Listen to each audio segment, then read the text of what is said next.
আমি মোহাম্মদ আতাউর রহমান।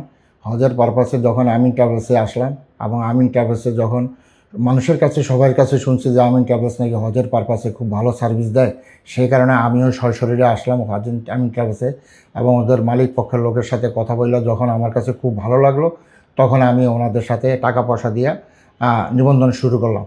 নিবন্ধন হওয়ার পরে তারপরে আমরা যখন বাংলাদেশ থেকে আমাদের সাথে যা কথাবার্তা বলছে, ওখানে গেলে আমাদের কতটুকু দূরে থাকতে হবে না থাকতে হবে সেটা আমরা, কিন্তু ওখানে যাওয়ার পরে আমরা দূরত্ব আরও কম পেয়েছি এবং প্রায় মক্কা কাবা শরীফের কাছাকাছি কবুতর চত্বরের পাশেই আমাদের হোটেল ছিল।